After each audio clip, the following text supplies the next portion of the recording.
Welcome, everyone, to another adventure into reality.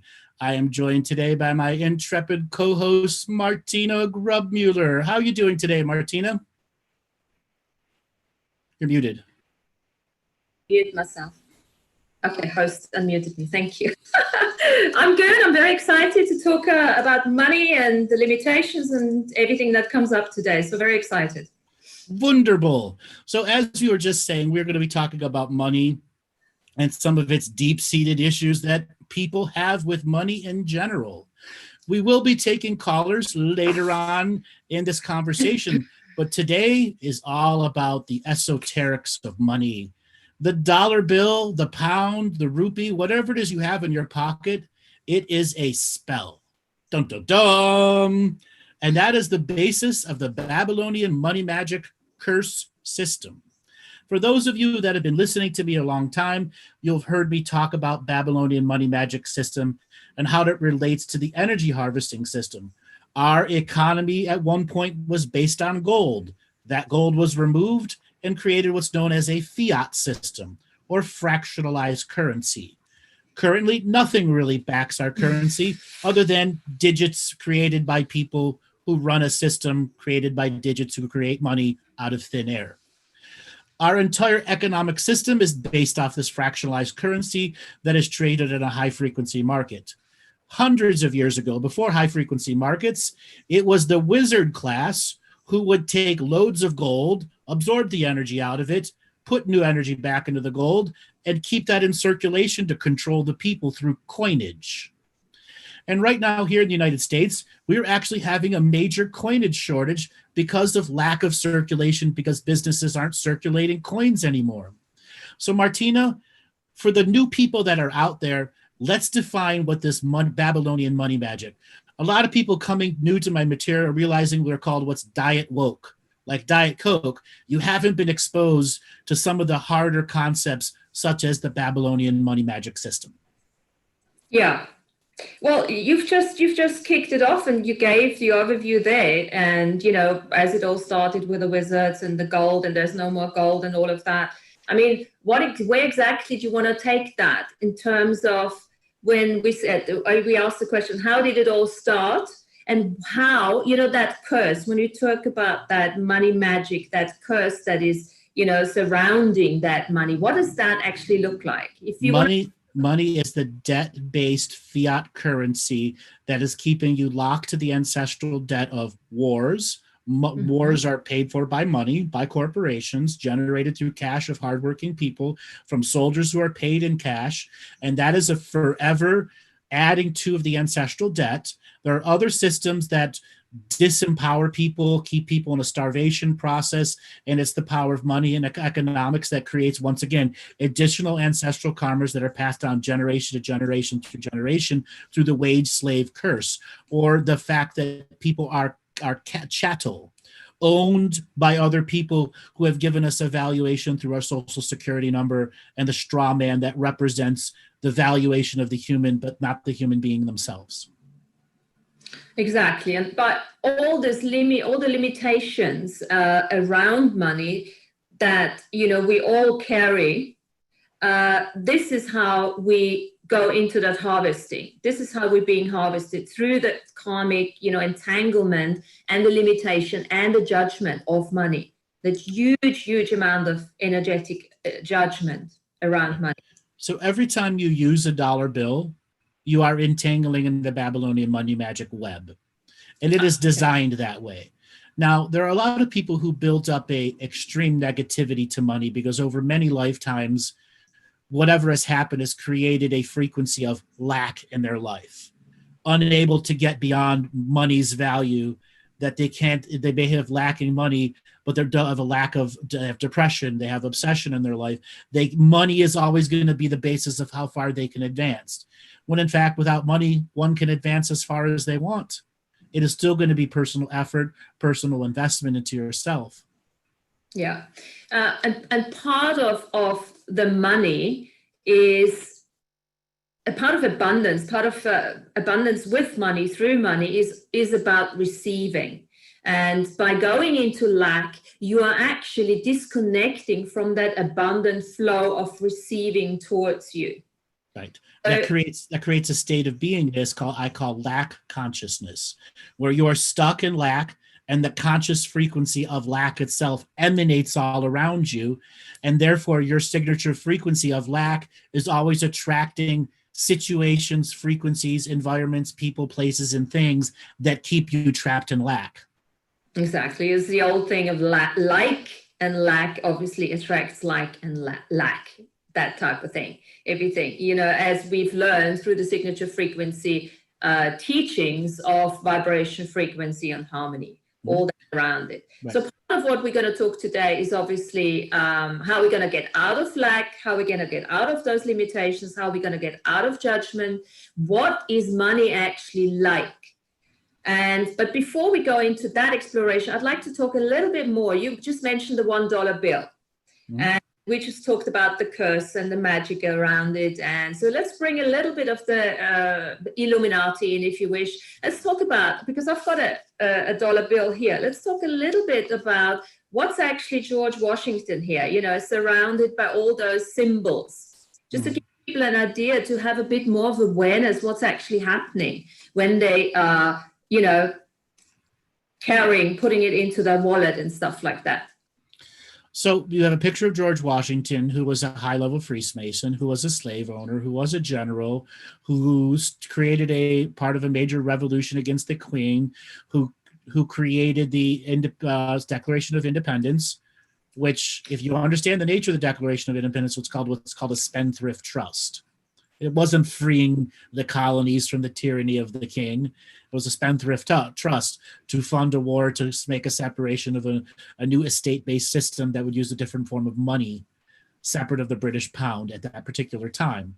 So it was there was a clear slash and separation between the British esoteric system and the creation of a brand new esoteric system, which is because the major people here in the United States were what? Freemasons of the highest orders here. And it was the Freemasons that ultimately funded what? The revolution, and then got money from other high-level esoteric groups throughout Europe, who then purchased the Spendthrift Trust, which means America was owned from day one via indebted servitude. Exactly. And that's what your dollar bill means. Yeah.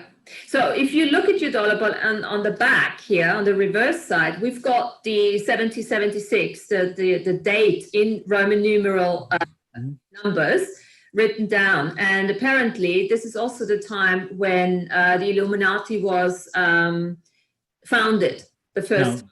Declaration of 1776 is the Declaration of Independence. And what that says is the European Illuminati system broke away from the traditional Illuminati system and joined the new American Illuminati system. That's why it says Novus Homo Ordo on the back of your bill. It was because the original Illuminati was created in the 1600s, the one that we see as the Cabal. Right. It was so created the new order. It is a separate, it was literally a secret society civil war. New order of the ages. Okay, right. Fantastic. All right, okay, good. Now, then the other thing is we've got the 13 stars above the eagle. What does that mean to you? Well, I had to look it up because it basically just, they're saying it's the hierarchy.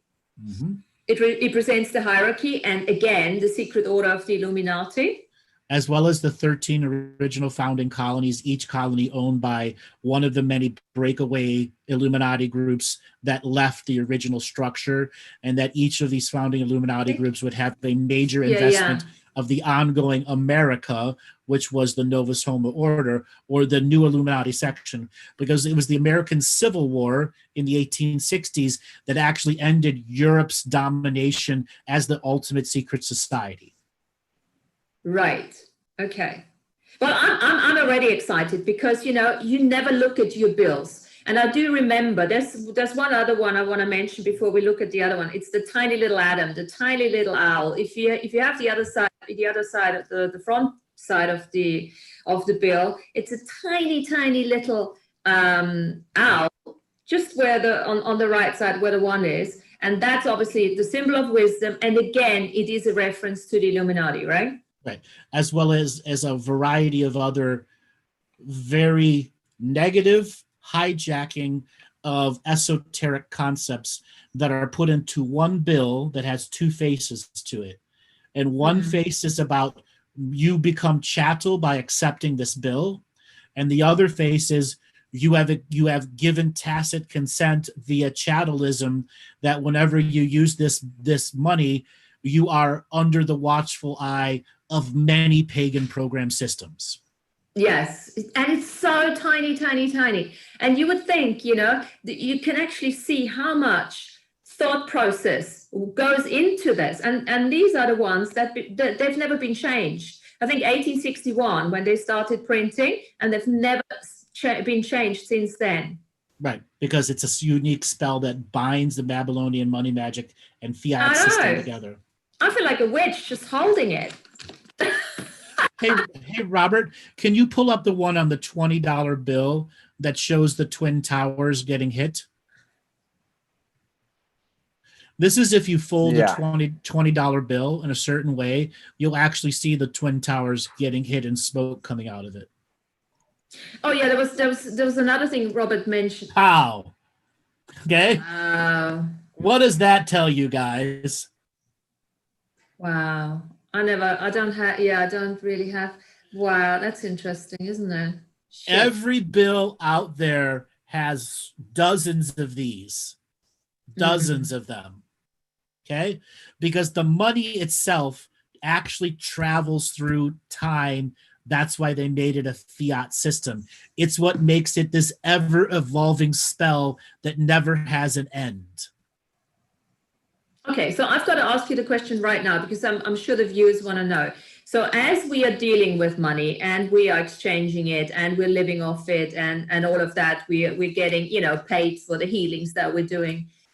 So how do we deal with that, knowing that it's cursed, knowing all that background, and how do we stay sovereign at the same time and actually enjoy having it? So that's why I created the contract revocations in the first place. Oh yeah, is to help you identify the hundreds of ways they're harvesting energy from you.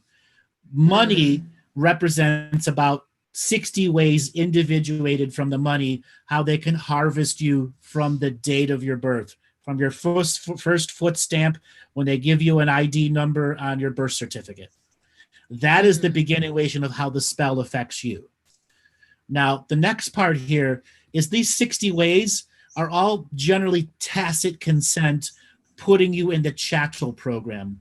And once you accept yourself being chattel by changing dollar bills, it can alter your potential futures by basing how much you might earn in a lifetime, what clan you came from, what place you come from, and the data they collect from the different census and economic systems, which creates a prediction model on you. And that prediction model will determine how much money you can make in a lifetime and how much they can harvest out of you via taxes, via courts, so on and so forth. Until such a time, there are certain people who become major entrepreneurs who break the prediction system, and then there's different ways of bringing them back down to the predictive model of staying in the frequency of Roman numeral Babylonian money magic system. So you cannot break out of the narrative that is funded completely by the Babylonian money magic system. Right. Okay. So knowing all of that, because before we came onto the show, I was showing that to someone and I told him all about this and he said, so, okay, and what do I do with this now? Knowing this. Knowing this is where you begin to create regular daily practices that deny the tacit consent. Exactly. Weekly and yearly practices that understand the tacit consent is going to constantly be bombarding you until you've raised your frequency enough that lack of money no longer affects your capacity to raise your frequency, that money itself, positive money, doesn't put you down the side of temptation, that the money you have earned in exchange for your labored hours is your valuation of yourself. And that we are forced to use this system as chattel, and we use that in a non-tacit consent way. We validate our earnings. We don't validate your earning of us. So self-worth is self-defined with the Babylonian money magic system as part of our wage to life ratio. Yes. And just by knowing that, and that's beautifully said, because just by knowing that and taking that on board actually already takes a whole load of limitations out of your system here. Because it's not about, if you buy into the lack of money, you're actually buying into the curse, because there's no such thing as lack, And as soon as you get yourself out of this and look at your limitation, your points of view, your conclusions that you've made around money, and everything that is your reality with money, then you can actually get out of this tacit consent and not buying into that this is the all, and I don't know how to make it, and I am dependent on it, and make money more worth than who you actually are. Mm-hmm. Now, there are a certain breed of humans who fall into martyrdom with money, and they become a very negative, high-frequency denial of money and its valuation. And oftentimes we see this in various religious zealots who give away everything for free. But what they miss is when you're giving away everything for free, people don't value the teachings for what they are. And when you expect everything for free, even something that took somebody 70 years to learn, those New Ager people, those people are falling into that perceived value of zero for everything that is there. That martyrdom energy ultimately creates a very destructive frequency for people who are trying to evaluate wisdom and knowledge.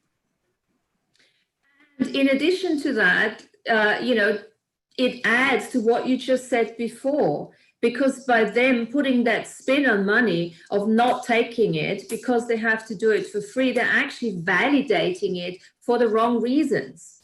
Exactly, which then compounds inside the martyred person's mind that I cannot have a living life, a living wage life, that I have to be the monk, which monks never lived that way. Monks were very rich people who had everything given to them. Yet most people don't actually realize that. They didn't sit up on the mountain and starve themselves to death. I mean, I would like to, my experience with money, interestingly enough, I didn't grow up with money. We didn't have money, lots of money, but I've never really bought into too many of the limitations. And I've been, I wouldn't say lucky, but I've chose to look at the reality of money from a more fun and joy perspective, rather than lack and having to have it in order to survive. And that's what I would personally like to pass on to people to look at, say, what is actually money? What does money mean to you? Is it to survive, or is it something to exchange your personal authentic contribution with? It is all of that, both negative and positive. And the reason the bills have all of these unusual images on them is subconsciously they're all there. Consciously you don't. Now, Robert in a second is going to put up an image of an alien on a dollar bill. Yeah. Why is it there? Because subconsciously you recognize it, accept it, and tacit consent it. Everything that is in the system is tacit consent. And to redefine what tacit consent is for the diet woke out there, if you say, if you don't give let's say somebody says, around the corner without you here, I'm going to take all their money, and I'm never going to say that I'm going to take their money. And because they don't say no, that's called tacit consent. And here you can see the beautiful with the third eye in there. And this is an example of tacit consent. They're putting right up front, your alien overlord is right there, right in front of you, and all of the intersecting bills that you use. This reinforces tacit consent at the subconscious level, thus why it's such an effective spell. Yeah. Wow. I can see it now. As you roll it up, you can see it. Oh, wow. Exactly. But I love aliens. Okay. Fantastic. Wow. Right. And it shows the connection to Israel too.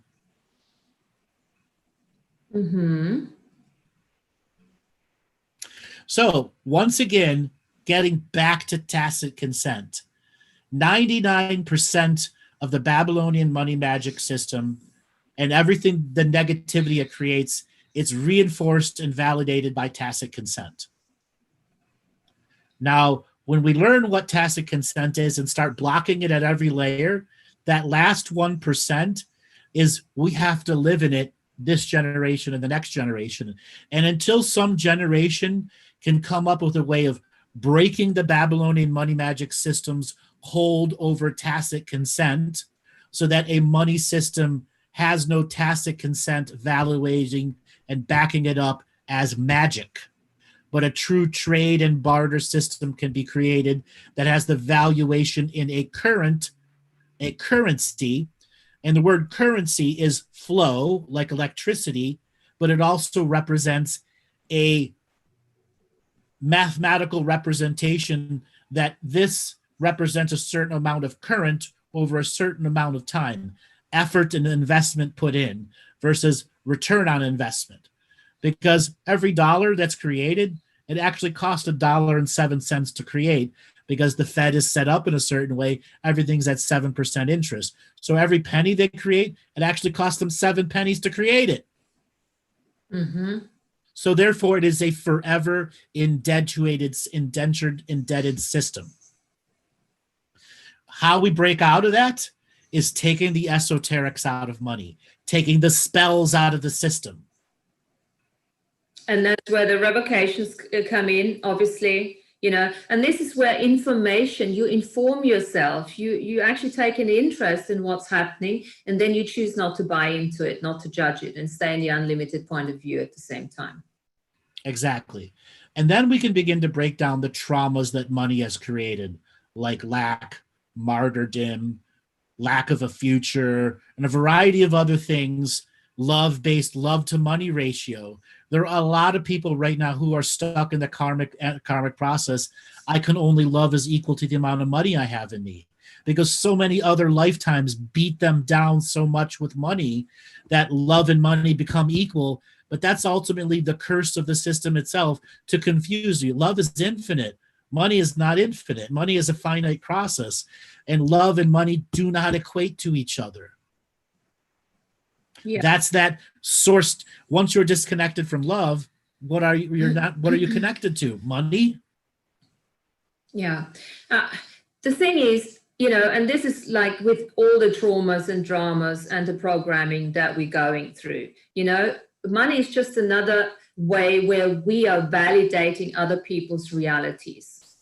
We are validating our parents' realities with money, because they were the first ones we learned money, the worth of money, and am I worth it, am I not worth it, I'm not good enough to have money, this is dirty money, this is it's bad to be filthy rich. I mean, just listen to the jargon. It's all in the language. As you mentioned something before, like the flow, there is the conceptualization of money is very much related to liquid, Yes, or electricity. Of money. Or electricity. Currency, stream of money. We are running, the money is evaporating, the funds we're drying out. So everything, we need a cash injection, cash flow, everything is related to flow, to movement. And isn't it interesting from that perspective, because consciousness is movement, is constantly flowing. So when you're actually having issues with money, your consciousness is stagnant, This is where the giving and the receiving. So money is actually almost the more money you have, the more, okay, so you've got to be careful not to judge that, is a validation of you being able to go with the flow of life. Without allowing the taint that is inherently in money to taint you away from your greater perspective. Because we have to be frank. The whole point of the Babylonian money magic system is to take the most negative things that are against the common laws and to insert that energy as taint into the dollar bill. Okay, the drug trafficking money is tainted money. The slave trade money is that. The prostitution money, all of that has its own super negative frequencies behind it.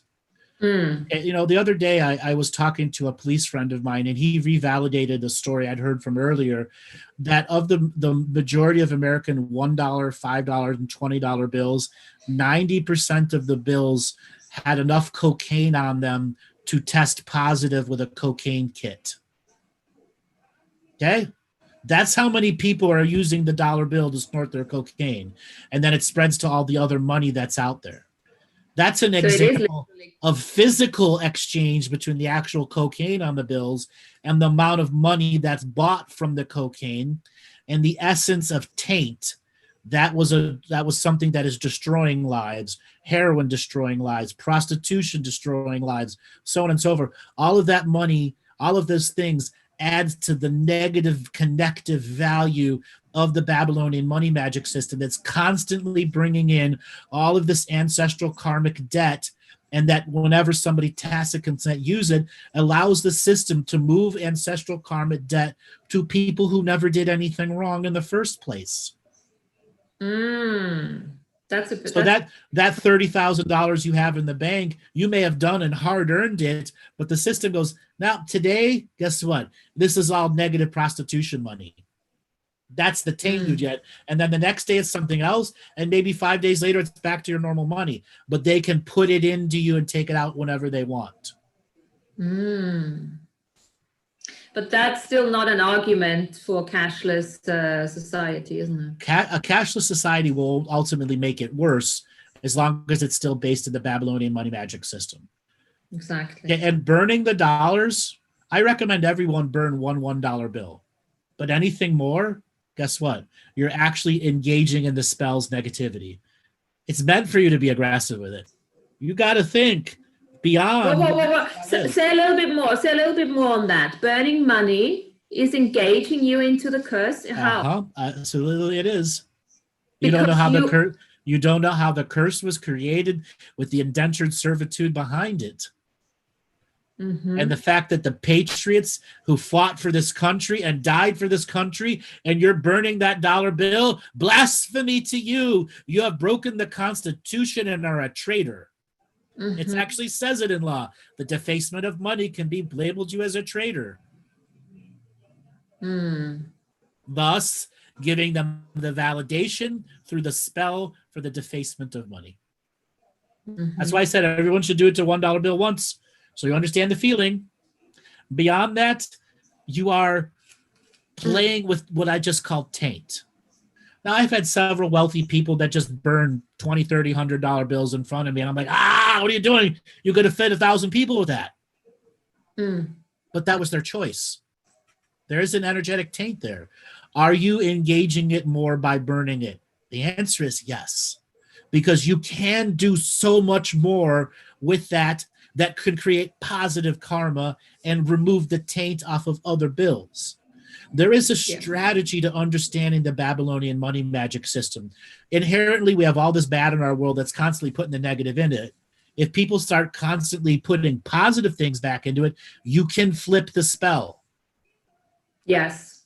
And I think this again, this is nice actually, because this leads us to another limitation. Lots of people say, it's filthy to be rich and I can't have more money because somebody else is not having it, and that type of stuff. So all the judgment for being too rich is bad is actually very well said, what you just said. And also you can use that money to change the curse by contributing to the people that actually require it, by projects and things like that. That's how we can actually change the curse, by using it, not stopping it from being a curse, because it's a tool. It's a dual-sided spell. That's why there's two two sides to it. Right. So that's a cool motivation, to make money and to get out of this, limitation to think that they can't. It's filthy to have it. Yeah. So Alan was like, "Can we use it as toilet paper in times of shortage?" I wouldn't. No, I wouldn't. You don't know where that shit literally has been. Never. Even if you washed it. No. I'd rather use poison ivy. Yeah. And, so many people are actually cutting off their awareness by going into the conclusion that money is bad, because all of that is really raising awareness, raising the consciousness about money. And by actually just concluding it's bad and it's not for me, deciding, I'm going to stay poor and I'm going to be the spiritual one. And that is totally cutting off your awareness of what is actually required. Yes, until you have to confront that person in the moment and they argue for their limitations and defend their position out of martyrship. Yeah. And then you have a challenge. I can't help this person, move on. But that person works under mob rule. They look for the rest of the mob that will conform to that concept. And we have this repeated and repeated and repeated in all of these different spirituality circles over and over again. Why can't you give everything you do out for free? Because I can't live. I'd have to work at McDonald's if I did that. And I don't want to work at fucking McDonald's and do this job. And that's the validation of validating the exchange and the information and the healing and all of that. Everything else, to be honest, Andrew, would be financial abuse. Absolutely. Or personal abuse. Personal abuse. And, let's define financial abuse. What is financial abuse? Is everywhere you're actually defining and making, that money is bad. That's abuse. You're abusing yourself because you're living in a system where money is a tool. It's just a tool. Mm-hmm. But because paranoia drives people into illogical actions and reactions and concepts, money becomes one of these easily demonized tools. We call it a curse because it is. Yeah. When you take the demon out of the curse and understand the nature of its mechanics, you can make it work to your advantage. And in addition to that, it becomes the magic, because that's the title today, is curse. Yes, it's a curse. Is it magic? It's magic too. So what side are you choosing? The people that created it understood those that could work the magic would do well with the system. Those that couldn't would stay chattel. Yeah, exactly. Take that in. Those that learn to work with it will do fine with it. Those that can't will remain chattel. That's the separation between the 1% who's educated, practiced, and illuminated, both positive and negative, versus the 99% who is not educated beyond the layman's concepts of magic. And it's part of the personal evolution and development and awakening and enlightenment process, whatever you want to call it. It's part of your sovereignty, of your boundaries, of your self-mastery. Right. And then there are people that say, when I'm in lack, some of my greatest things come. No, you're making choices that get you from survival point to survival point to survival point. When you are truly in a thriving energy, you look back at your old selves and realize you were at a microvolts and began to build yourself up a little bit and a little bit and a little bit until you could get to the next level, until finally you turned your energy on full blast and rocketed out of lack and the many layers below it that would have kept you trapped into it. Where you're in, again, you're in a survival mode and not a thriving mode. So, what comes to mind with this one, the survival versus thrival is really a matter of starting to recognize what is it actually. It's no longer doing a job as such, but thrival becomes when you start doing something, you start contributing something that you actually love, that you're really, really good at. That's, it's like a gift. It keeps you motivated. It keeps you passionate and inspired. And as soon as you do that, as soon as you're in that thrival mode, the money has a different way of energy too, because you're starting to exchange for that. And then an understanding the high levels of the 1% abuse, they learn how to abuse magic itself. And that's the high frequency bankers, et cetera, et cetera. When people learn to use money and magic to their advantage, there's also an understanding to not be abusive with it. Okay? So that's happening in unawareness, most of the middle management, at least. No, most of them have an awareness that they're abusing the nature of money itself and are creating very negative karmas at the higher banking levels. But then there are people that have a job, invest, get money, build themselves from a survival state to a thriving state, invest well again, and get to that next super thriving state, and then retire from that job and then live off of what they've earned. That's not abusing the system.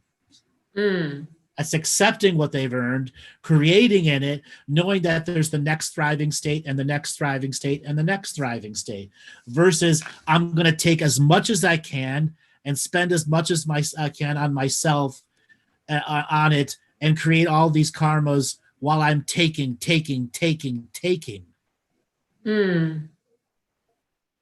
So you saying that, there's actually, from experience, I've worked with people that one of their limitations to create with money and to make it, to generate it, if you wish, is actually because they don't know what to do with it.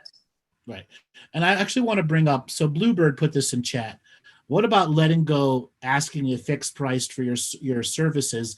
Because with that you can limit the flow of abundance. Abundance can become many forms. Money is just one way of abundance.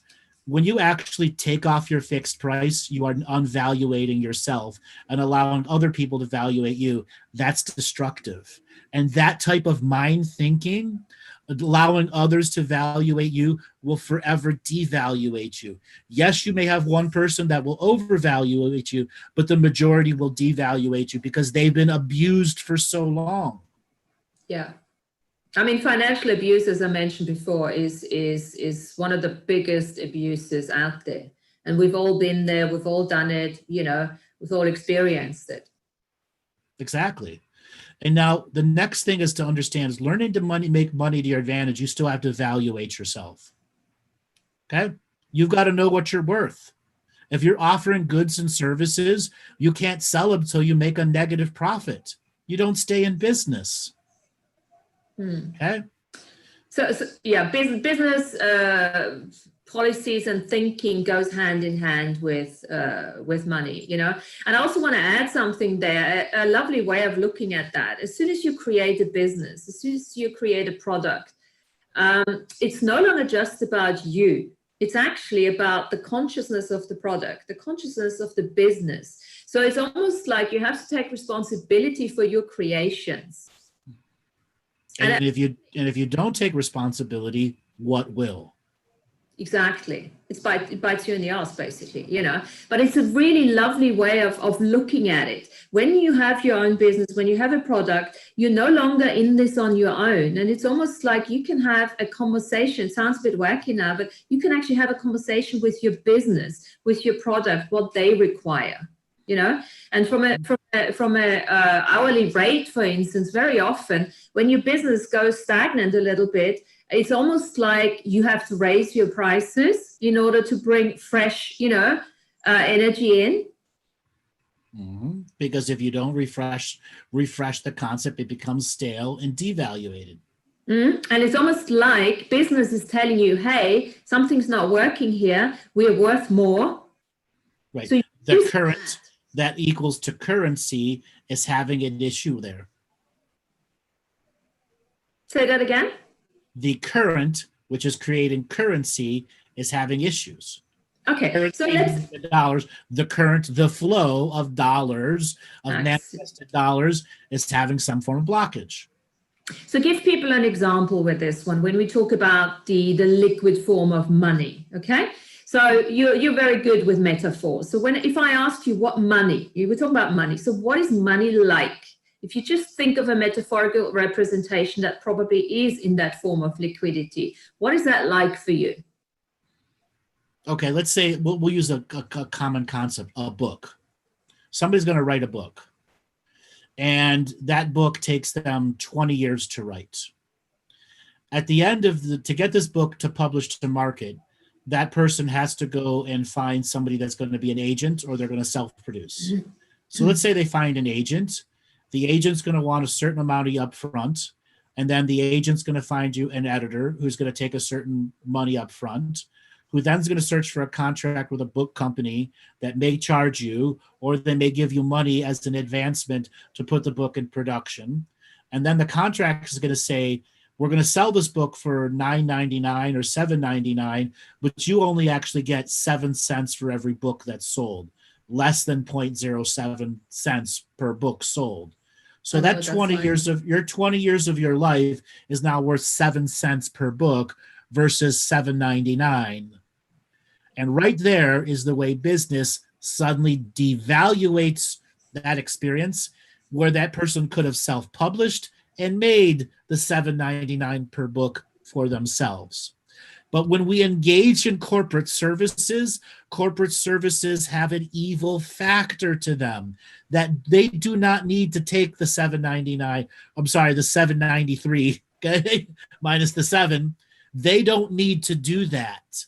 But because they're bastards at that high level, they don't give room for the creators to make, and therefore the creators can never break the wealth barrier. Mm-hmm. Okay. So that's a lovely example there. So if we put this now in a metaphorical representation of liquidity, so for instance, if you look at what I'm trying to get at is here to really look at it from a flow perspective. So let's say you're writing this book and you're stepping into a river, okay, with the book. So river of creativity. The river of creativity. So as you're stepping into that river, now look at yourself. Are you in a boat? Are you in a speedboat? Are you in a canoe? Are you swimming? Are you wading through the water? Are you going upstream? Are you going downstream? So in this particular case, you're going, and all of a sudden, you're probably in a boat and everything works okay. Now there's this huge dam in front of you. This is where you get stopped. This is where they all come in and take the money for the book. Yeah, that type of stuff. So what I'm saying to people is when you have issues with money, use a metaphorical representation. Ask yourself, what is money? What does money look like for me? Not what is it like? Am I in the flow? Am I in the river? Am I going down a waterfall? Am I stuck in a little paddle? Start looking from that perspective and then see what limitations you actually have around money. And then through the metaphorical representation, you can change that, which then will point out your limitations and will change your limitations. So that's really working on the subconscious, on the parasympathetic, if you wish. Now, something else to understand about.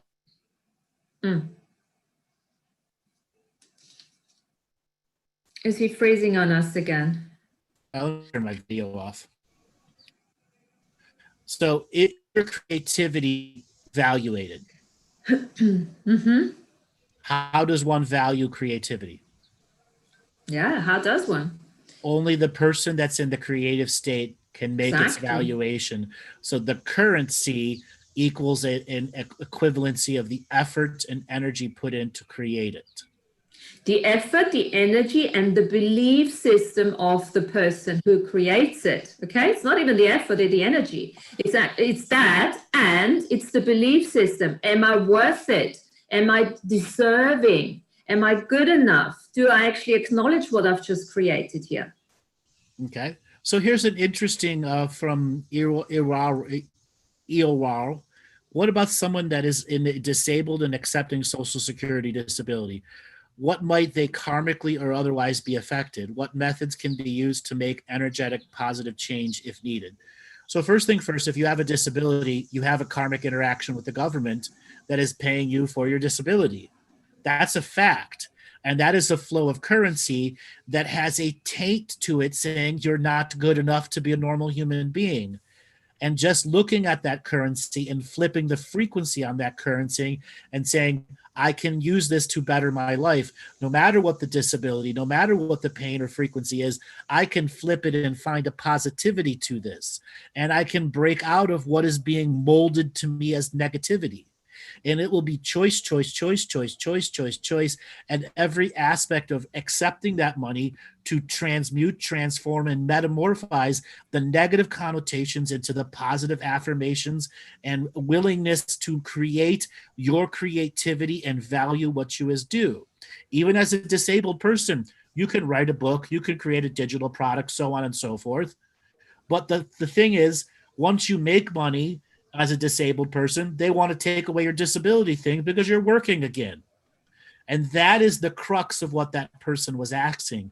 It is how they can keep people trapped in some of these concepts of low creativity, because as soon as you create, they're going to take your benefits away.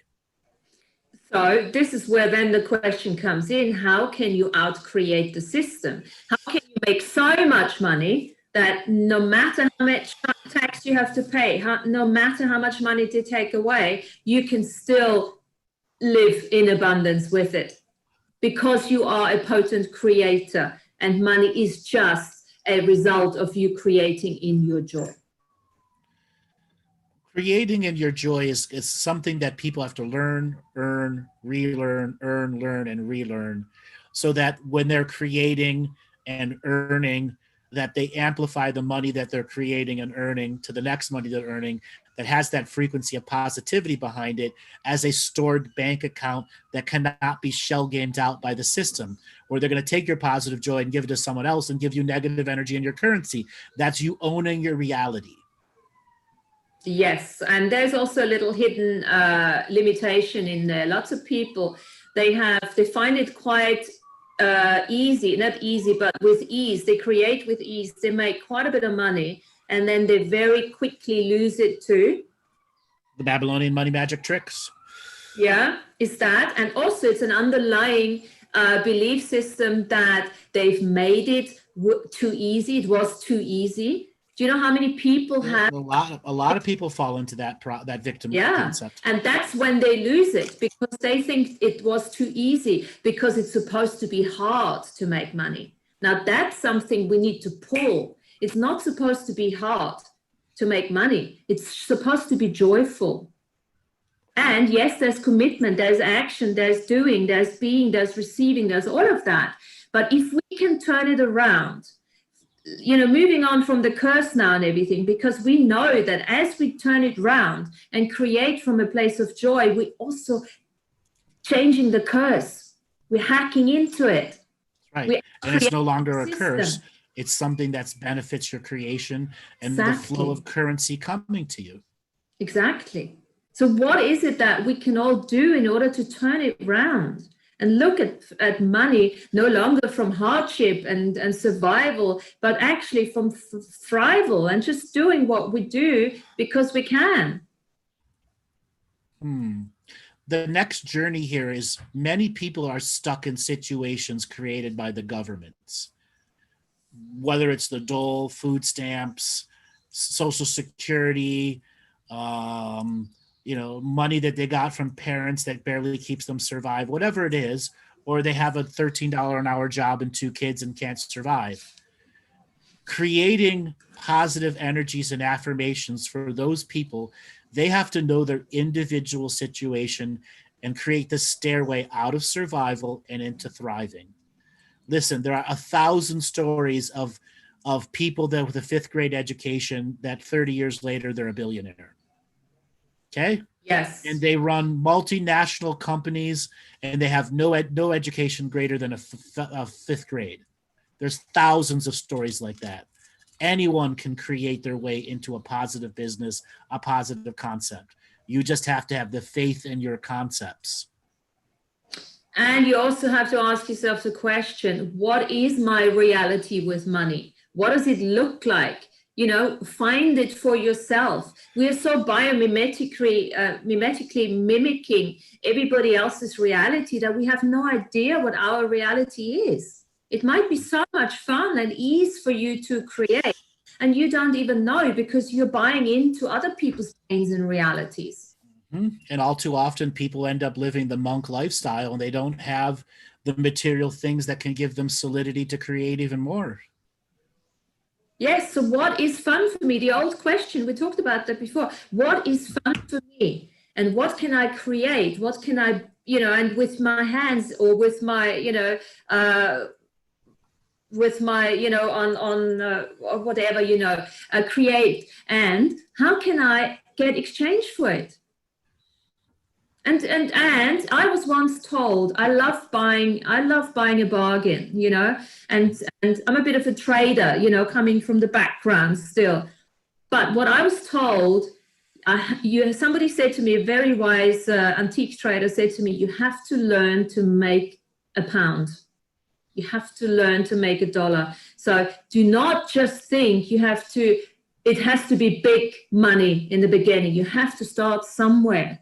and then allow the energy. It's almost like open a savings account where you just put little bits and pieces that, 10% account, that's what Access talks about. You put 10% of whatever you make in that savings account. And then you do that, you commit to that. And then every time it starts growing and the energy attracts more, it pulls energy from everywhere. Yeah. It's a pulling energy rather than a pushing yourself out there. Pull it in. That's what hustlers do.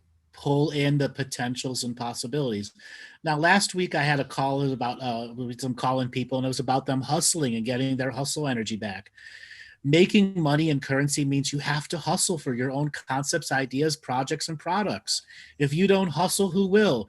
And say you got the greatest idea, but it never makes it onto paper. It's just an idea. It at that point is mental masturbation. Okay? And yes. I want to put this out. Once again, mental masturbation if you're going to do nothing with it. And many people are forever in the mental masturbation process. Why don't I get any money? Because you never hustle for it. Yes. So let me add something for all the people who's, I give you a little slack here, cut you a little slack here, because I'm one of those guys. The things that come so easy to you, you do not acknowledge them as a value to others. So look at that. Whatever is so easy to you, you just do it so naturally. You think, okay, nobody needs that because, everybody knows that. No, not everybody knows what you know. There is something specific, a gift that you have. Allow yourself to acknowledge that. But so many people don't do that, exactly what you just said. And there are many reasons why. But it ultimately comes down to breaking out of the no choice, which is what money puts in people's concepts. The no choice. Because I don't have this, I can't create this. Because this is there, I can't do this, or this. Bullshit, you can. Yeah, it's a choice. At the end of the day, choice creates. Yes, awareness creates. Choice creates awareness. And this is so often, you got to choose it. You got to choose, I'm getting out of this. And show me what that looks like, and then allow the awareness to come to you at the next level of your creation. At the next level of your creation, and take one step at the time if you have to. One step at a time in the present moment. Don't get overwhelmed and run into the future with it, and then get all like fear and anxiety. Oh, I don't know the outcome. Well, you don't. Especially in an environment we're living at the moment. There's such unpredictability. But this is not a time where entrepreneurial wisdom and enthusiasm is is needed. There's so many open possibilities out there, infinite possibilities out there now. And so many people have these altruistic and philanthropy-based ideas, and they mentally masturbate with them over and over and over and over and over again. And when they go to put them into implementation, there's this masturbation fantasy about the philanthropy and the entrepreneurial goals. And because the fantasy that they've created, instant success is always there, they can't achieve instant success because they've masturbated with their mind about the idea for so long and just create pure hesitation because they set their bar so high they will never get success. Okay, so yeah. So in addition to that, let me just add to this in slightly different words for somebody who doesn't like the word masturbation.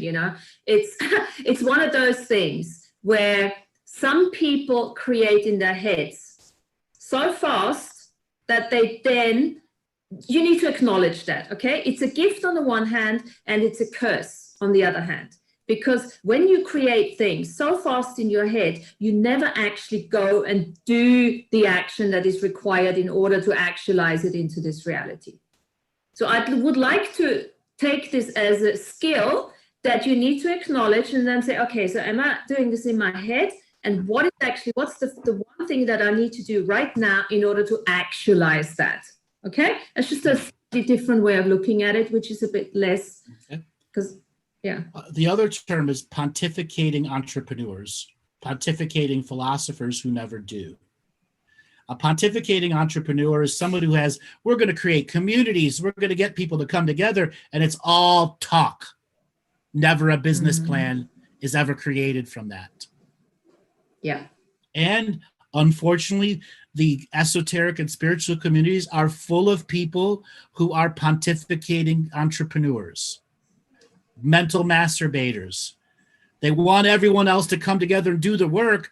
I created this idea and everyone else is going to create it for me. That's garbage thinking, because you've masturbated in your mind about your ideas for so long that you don't actually have any skills to make them implemented. Okay, so again, I'd like to add something to that. It's a very, very good point. So when you are a creator, okay, that doesn't necessarily mean that as a creator, you are a very good administrator or an implementer or, you know, a connector or stuff like that. But as the creator, you have a responsibility to find people to work with you who maybe are better doing that task, right? It's not, I'm always coming from the big, you know, what is you're good at, and then do that. And at the same time, you ensure that you actually bring other people in who do the things that you're probably not as good at. So that's where the responsibility lies with the creator, to acknowledge, yes, I'm better at that and not so good at that. It's a bit like, you know, my taxes. Can I do it? Of course I can do it. I've done accounts and all that shit. Do I want to do it? No. So you get yourself somebody in. This is where money comes in. Nice and handy. You do what you love. I do what I love. Deal done, right? Mm-hmm. For the most part, that's the best words of wisdom. But there comes a certain point where people create these very unique ideas and don't want them to be stolen. And then they don't educate themselves on that journey you just talked about. Okay, I'm not good at this finance. I'm not good at this. But if I'm going to hold this idea, I have to learn something about it so I'm not taken on my journey. And that's where a lot of other people who stop the mental masturbation, create the business plan, but don't give the marketing lessons, don't take the basic bookkeeping lessons, have a website that's from 2013. And anyone out there that still has a website from 2013, it's as bad as going into a restaurant with cockroaches in the food. See this. If you don't respect your website, why is anybody else going to respect you? Okay. And then the next level of implementation of an idea, building a team. If you've been stuck in this pontificating philosophy spot, you have no investment of money into the team, and the teams don't work for free. And then when you do have these all voluntary teams, they end up falling apart because nobody makes any money and they still have to pay their bills. Which is a perfect example of exchange of value. You know, there has to be an exchange of value. And if you want people to co-create with you, then you have to make sure that you exchange value. And money is just the best thing, you know, at this stage, because it's easy. Yes, you can do apples and pears and chocolate, but not everybody needs that, you know. So it is just the best way of doing it for now, until we find something else. So let me just ask you a question before we forget that. Where do you see it going? We were talking last show, we're talking about Roman numeral time. 2053 will be out of it as an indication. So when are we gonna, you know, start? And what is money being replaced by? Nothing right now. Mm-hmm. In the situation we are, there is nothing to replace money, because the Babylonian money magic system is only promoting itself. And there are not enough conscious aware people who understand the nature of money that are at the, let's say, instead of the 1%, the 3%, the 5%, the 17, 18, and 22% level, who understand that coming together and creating a new money magic system is going to be challenging the 1% system. And the current valuation of the system we have is 6,000% overvalued. Mm-hmm. So any creation of a new system is still going to be based on a highly overvalued, oversold, debt-based system. The debt itself has to be put on a separate set of books, and a new system that may use aspects of the old system has to remove debt from its ongoing journey. As long as debt is a part of any system, it is an enslavement-based system. And there is no non-debt-based systems existing. People talk about cryptocurrency. Oh, there's all sorts of things about cryptocurrency that keep you in the indebted formula. Okay. Yeah, right it's the now, same thing, just a different. Right. In the 1980s, Nicera came out, which is garbage. Jacera came out, which is garbage. Fully hijacked concepts where they said they're going to give everyone money, but not take away the debt. They're going to have these jubilees. The bankers were going, that's all fucking garbage. Garbage. Okay? Because the system has sold itself to everyone's inbox of awareness that none of us are clearing out the spam because we have tacitly accepted that's the only system that's possible. We will begin to reject that system more and more and more, and all these beautiful ideas will come up, but it will still be the politicians who are in the 1% power that will determine if SWIFT is the only system, who will determine taxation, who will determine all of those other things. So one must fully square their ideas on the level of corruption that's in our government and question the government as a corrupt source, perpetuating the corrupt capital system. And until the corrupt capital system is called out from the top to the bottom as its level of corruption, no new system can ever get out of the pontificating phase. Yeah. What about trade amongst yourself? Great, but who's going to take 10 chickens for a computer? No one. Who's going to take 1 acre of rice for 5 pounds of steel? It's too hard to make those trades.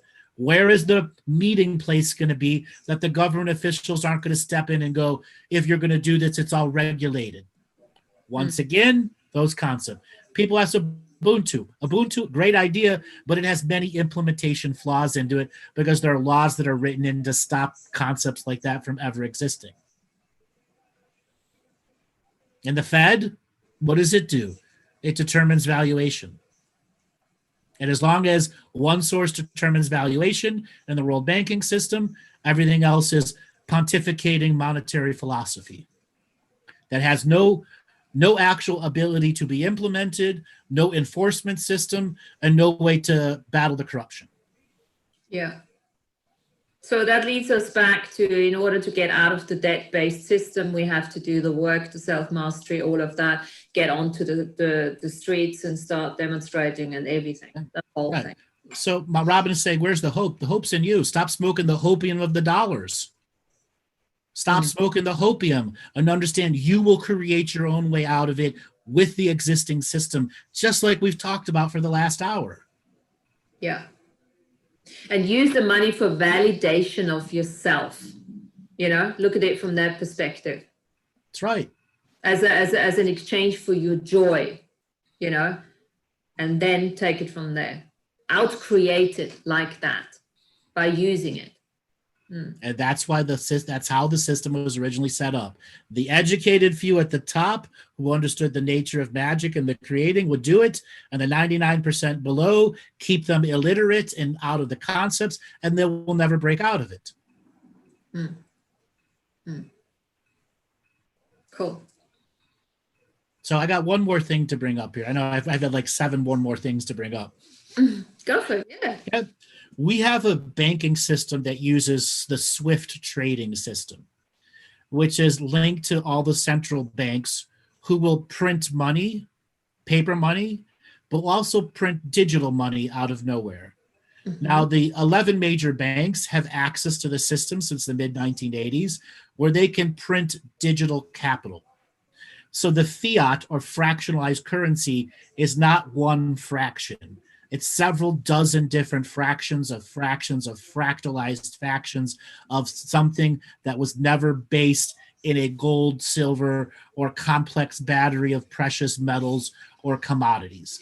That's the big illusion of the system. And SWIFT is what allows money to be traded between all the central banks, which is being abused by high-frequency trading systems, et cetera, et cetera. This has taken this competition for money level at such a high level, the little guy has no chance of competing at those big frequencies. Okay?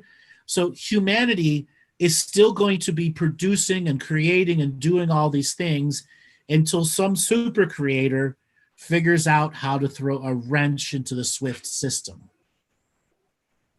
Mm-hmm. Okay? And what is that wrench going to look like? I'm projecting this out to everyone out there. How can you put a wrench in the Swift system? Get it to have its own issue, crash. Don't know. Ponder.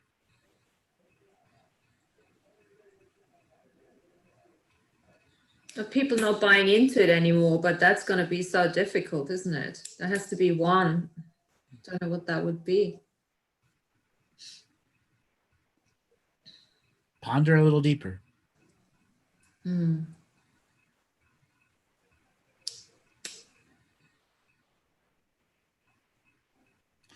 The next level of technology that becomes unvaluated. Example, why we'll never see in current history perpetual energy machines, because that would take away the fundamentals of our economy. One machine that produces unlimited energy completely destroys the Swift system. Any technology at all that goes onto market that hits any of the main fundamentals, the entire system crashes. Yeah. That's why positive medical technologies, positive energy technologies, so on and so forth, that's why they don't want them to put out there, because any one fundamental crashes the whole system. And there's dozens upon dozens of technologies that have already been developed by corporations that are just sitting there on their shelves waiting for the government to do what? Allow it to come out and crash a system so they can create something that is corporate corrupted a different way. So that can actually happen. That's just a leak. We just need a leak somewhere. We just need one guy printed on the internet. Yeah. Okay.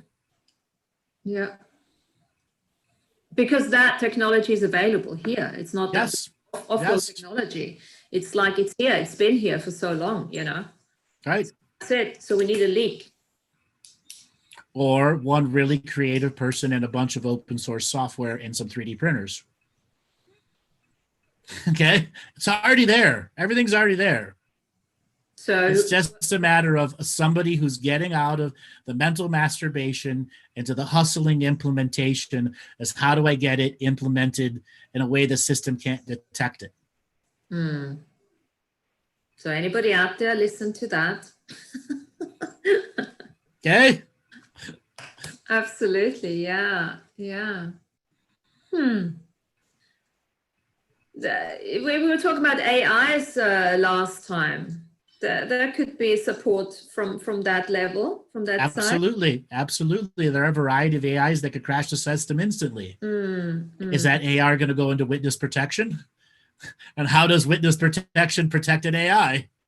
Even though there could still be off-world, influx. We've seen that before. Yes. But once again, we are a surface farm that is run by the politics and the satirical politics of a subsurface multi-species racial expression. 10,000 plus species in our hollow earth.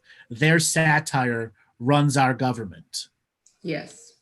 Again, their satire, their parody from down there is what actually is implemented to our government up here. And then the off-worlders who are trying to make inroads into the hollow earth so that they have an influence over the political meanderings down there that create political changes up here. We're still a farm that they have invested millions of years of DNA refinement into people. And we are going through an awakening where we're saying you can't sell us off anymore and you can't kill us off anymore. Yeah. So what are they going to try to create?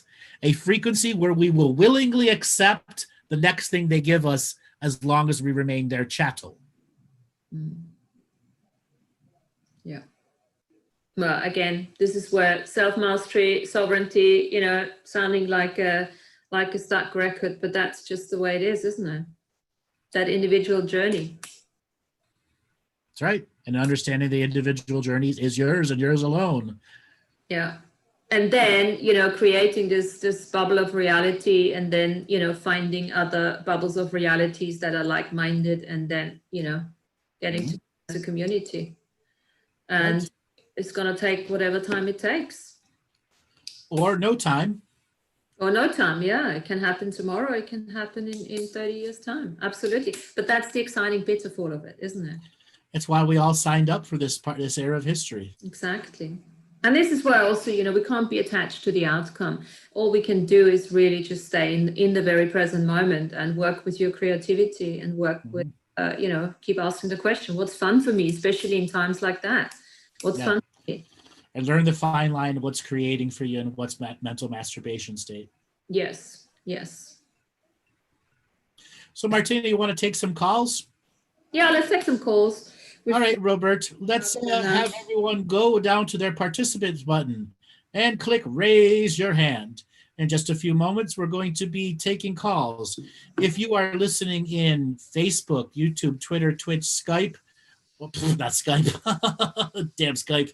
If you're listening at any of the other places and want to be a part of the call-in show here, in a second here, Robert's going to put some information up on the screen that's going to show you how to join the Zoom room, which is where people will be selecting our callers. You can also call in via a phone. And Robert, are you there? Andrew, I'm here having internet challenges. I'm on my phone right now. Okay. So we've got a bunch of people raising their hand. Just give them another second to finish. Click on the participant button, click raise hand. That's how you do it. If you have not downloaded the client software, you will not see anything. So for everyone, when you join the Zoom room, there's a little thing that says download the software. That allows you to have all of this stuff that allows you to raise your hand or lower your hand. So here's the information on the screen. All right, Robert, let's spin up the wheel of callers and see who wants to talk about Babylonian money magic system and creating and outcreating. All righty, Aggie, you are, I can't do it on my phone. There you go. Hello. Unmuted. Hey, Aggie, how you doing today? I am fine. How are you guys? Good. It's been a while since we talked. Good. Yes, I know it has been. I do have some questions that's been in my mind for a long time. Is that I had a dream about picking up the gold out of nowhere. So this is about, it started out with a really darkness, and there was somebody was chasing me and I was running, but by the ocean and by the sand, and out of nowhere, there is a gold color, from the sand. So I got closer and closer, and I saw these piles of gold coins, So I said, oh my God, this is great. So I picked up a handful on my each pocket, and I left some there thinking that I'm going to share with everybody. So what does that mean? What I really had questions about that for many years. So that's more of a Thursday based question where we give more in depth into a reading. That doesn't really have anything to do with the Babylonian money magic system and the curse and breaking out of it. Oh, okay. So I got wrong questions then. Yeah. So you gotta talk about what we're talking about on the show. I'm so sorry. Okay. I think it was a little related to that, but anyway. It's not. I do have a question on the reason why. I understand what you were saying about Babylonian money curse and everything, and the people like Trump, or people like many other people there who is very wealthy. Do they have received that influence, isn't it? Is that the reason why they act the way they do? They No, control and no. domination and, wanted no, to. no. They have spiritual karma contracts to operate at that level and to be fully entwined with the Babylonian money magic system that has tainted them over many lifetimes to be there. They are placeholders for the curse that is creating more cursing. I see. And every generation of the elders in the banking community and in the government are the manifested contract holders of the debt. If we were ever to call in all the markers of debt, it would be the government people that would have to answer for the crimes against universal realities by using debt-based enslavement. Wow. Because it's amazing to just watch how people are reacting right now. It is such a shocking just to listen to what he says and people follows. And so we are really dumbed down that much. Source disconnected. Yes, disconnected so much. So you're so right, because when I attend your seminar, and when we all together just doing the revocation and everything, I felt the change. I felt the change when I came home. And that's when I think a lot of Jeffries and all others, sexual abusers came out. So it has nothing to do with the money right now, but we have somehow influenced many other people by gathering together and speaking and using the invocation, isn't it? Yes. Yes. But then understanding once your daily practice becomes monthly, yearly practice, you have to learn your own spiritual strategy. Yes. Agree. Okay. Thank you so much. You're welcome. Thanks a lot for calling in. We're going to move on to the next caller. So, Robert, let's spin up the wheel of callers and see who wants to have a conversation about the Babylonian money magic system and what we're talking about here on the show. Okay, Veronica, sending you a signal to unmute. Veronica, are you there? Veronica. Hello, Veronica. Miss Veronica.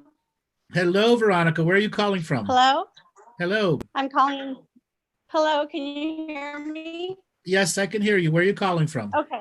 I'm calling from California. Okay. Fairfield, California. Yes. Great. So what questions did you have for us about the Babylonian money magic system and out-creating the system? Okay. Well, I did come in a little later into the conversation. So I just kind of heard the last part of it. I don't have like a specific question because I didn't really hear all of it since the beginning. And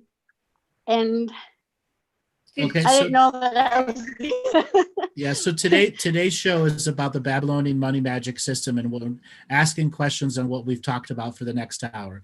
So if you want to have another conversation, you can call into the Thursday show. Absolutely, I will. Thank you so much. I appreciate it. Thank you. Thanks a lot for calling in. All right, Robert, let's spin up the wheel of caller one more time and see who has a conversation about the Babylonian money magic system. That's what he wanted. Okay, pick a familiar name here. Robin Neely. Robin, are you there? Robin, are you there?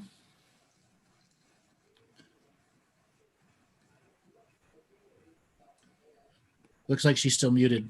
Can you hear me? Yes, we can hear you. How you doing, Robin? Hey, I'm good. How are you doing today? Very good. We're talking about the Babylonian money magic system. Hey, some hot shit here. Sorry. That's right. I think it's rather interesting. It's kind of freaky thinking about the systems changing, but I'm kind of like leaning towards all the symbols and wondering if they remove that, isn't that by itself going to have an impact on the total experience? It will have some level of impact on it. Example, if you just had a blank dollar bill that said $1, right? That's all that it said on it. Would it have zero spell? Would you respect it? Right? Okay. Oh, I get what I get say, okay, without the symbols on it, would we see it the same way? I get you. Yeah. The answer is no, we wouldn't. No, we because wouldn't. have been brainwashed by the art and the various symbology in it, which has created the power of myth. That is ultimately the way the spell works. It takes an assemblage of many myths that we subconsciously give power to. Right. I've seen that they've did that many times through, through history of mankind, that they are always doing that. Now, what about if in our using it, we go by a different intent and a different energy, such as, wow, I really like your work, Andrew, and I really want to buy half an hour work with you. And so, I'm going to give this to you, not because I honor your talent at this level, and you give it in that intent. Would that bring about then a better? Yes, it will. But there also comes a point when you're not thinking that way and you're just trying to buy the iPhone for the iPhone's sake, and you're getting all of the stuff that's behind the iPhone, which is the slave labor. Right. Okay. Yeah, I've kind of get away from that stuff, but I understand your principle. Yeah, it's a very I was trying to think of the right word. There was an old movie back about the lords of the land, and the people, gave their crops to them. So it's just like a whole replay of now, but on a bigger system. We go to their automobile companies to buy their cars, but we're still buying from them, and acting in the whole system by becoming indebted. Well, we are living in an indebted economy, and we have been living in an indebted economy since the Fed took over in 1913. Yeah. Actually, we've been living in an indebted economy since the Declaration of Independence, which is Spendthrift Trust, which sold all the debt that was going to create a military to battle the British to the French kings. Yeah, I think that part of it, so many American people don't really get. Right.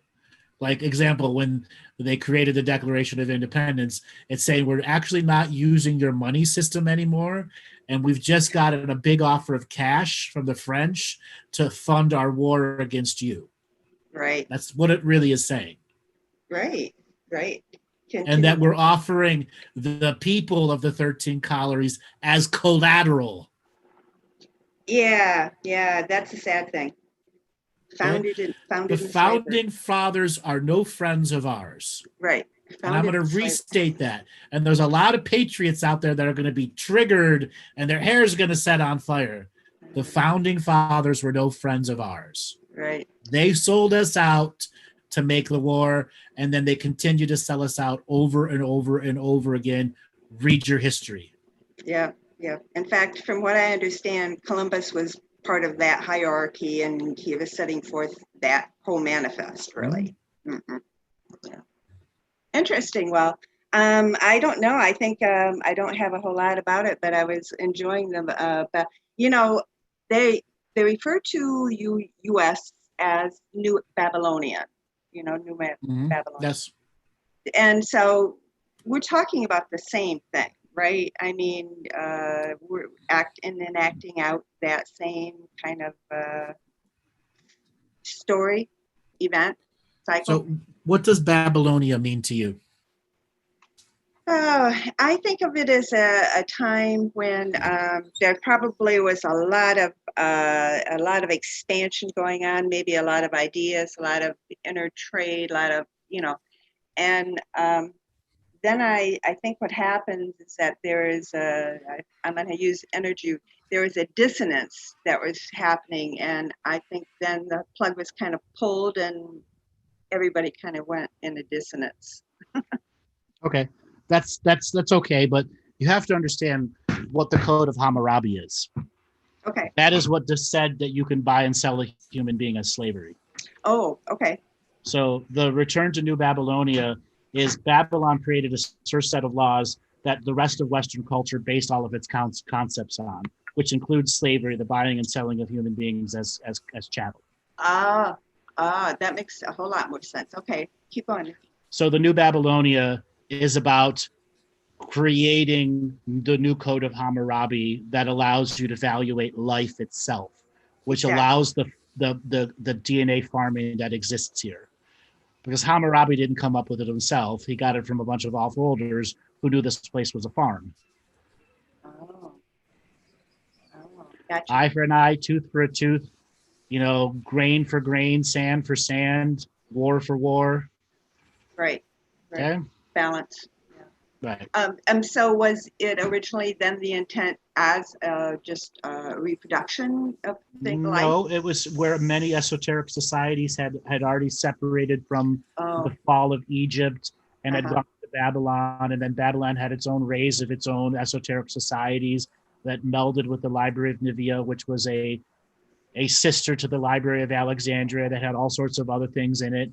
An Oh, yeah. example that it created the foundation of the common law system, et cetera, Uh-huh. et cetera. But ultimately, it was a master control system to lessen humanity's valuation. Yeah, yeah. That seems to resound pretty clearly in a lot of ways, unfortunately.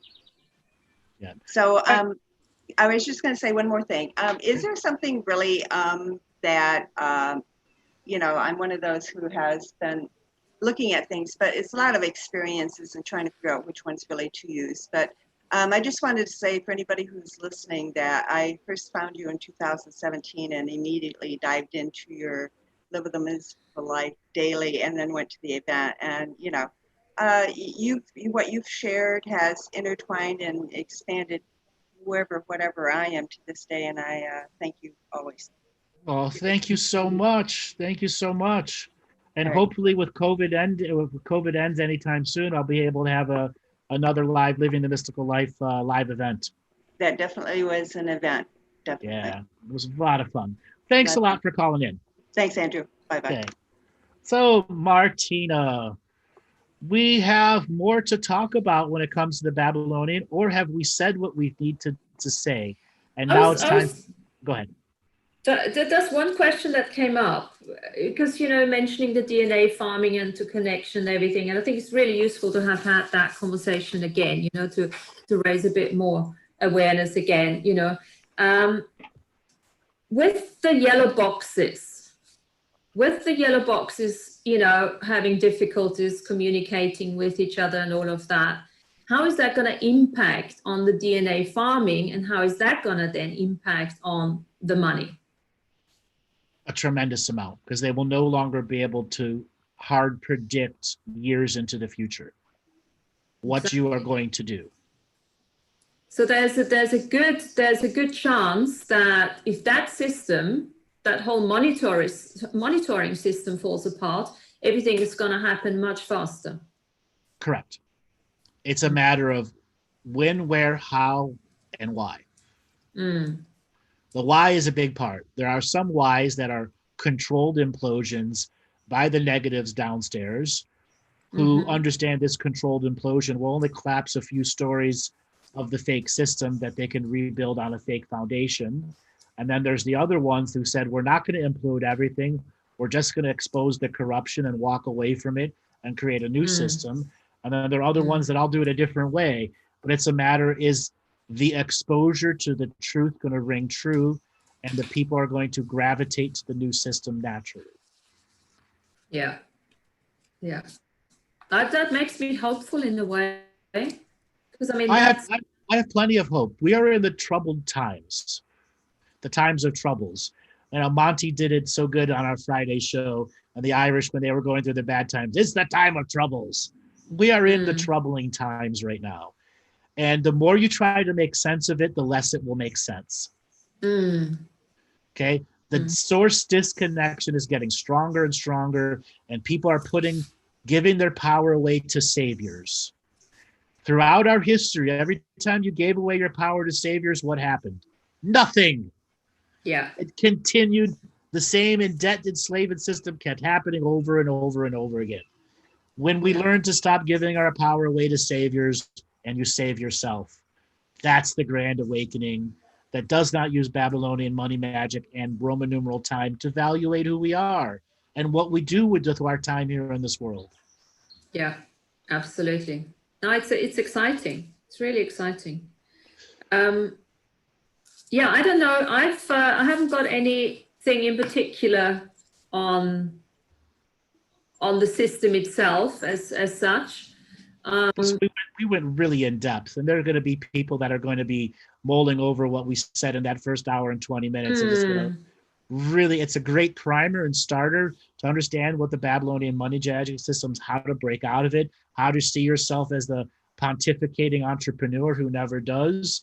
Again, there's so many subject matters in there that so much more can be said on in people's philosophical dissertations to themselves. Yeah. And really the invitation to look at your personal relationship to money, you know? Right. And you can change your relationship to money. You can absolutely change it, and you can change the curse. Exactly. Relationship into a positive energetic scenario. Exactly. Yeah. And I think that's a big one to take away. Yes. All right, Martina, so let's call it the end of the show. I want you to give way for people to get a hold of you, and then type it in the chat too. Yes. Here we go. www.synchronistic.co.uk.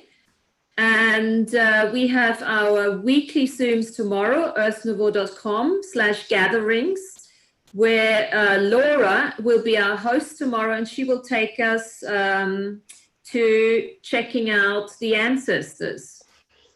And Laura is another one of my fabulous mentorship students too also. So you guys, please take a time and log into the Earth Nouveau Zoom tomorrow and get some more deep education on the ancestors and all the other stuff that they brought up. All right, we will be back. We will be back this coming Thursday for another Adventure into Reality, which will be an open call-in show. For all of you that have those burning questions, prepare. I will have some form of opening mini speech to give you about places, spaces, times, and things to think about. And then we will open up calls this coming Thursday, 6 o'clock Eastern Time. All right, Robert, take us away.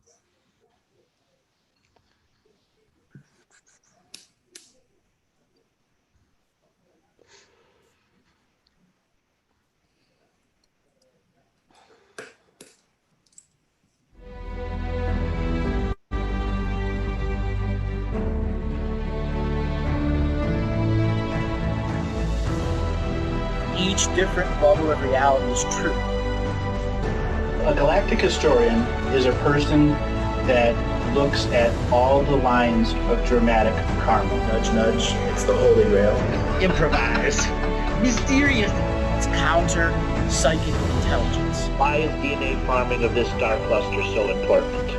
Because we do manifest our reality. We do create our reality.